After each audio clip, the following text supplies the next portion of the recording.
కానీ కోపం వచ్చి జగన్ ఏం చేశాడు, అసలు మండలనే రద్దు చేశారు, పార్లమెంట్ కూడా పెట్టేసి ఇక్కడ ఆమోదించారు అసెంబ్లీలో.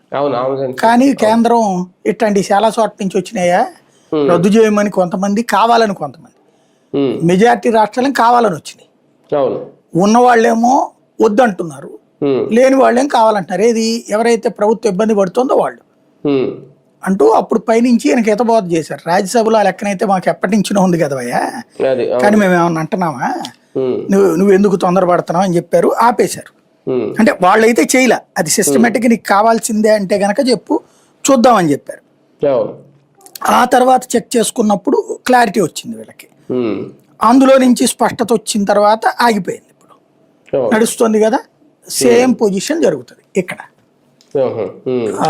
సేమ్ పొజిషన్ ఎటువైపుకి వెళ్తుంది అంటే అప్పుడు తర్వాత ఏమైంది, 2 ఏళ్ల తర్వాత అప్పుడు జగన్ మళ్ళీ చివరికి ఎవరెవరిదైతే ఖాళీ అయిందో ఇంకా ఆయనేమి ఎమ్మెల్సీలు నాటి తీసుకెళ్లే పని ఏం చేయలే వైసీపీకి.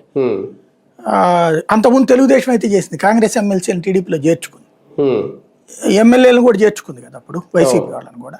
వీళ్ళు అట్ట చేయలో 4 మాత్రం పోయారు, ఆ పోయిన 4కి ఇటు కూడా 3 వెనక్కి పోయారు అటు పక్కకి టీడీపీ చూసాం కదా, ఇటు 4 అటు 4 అయ్యారు అప్పుడు ఫైనల్ గా.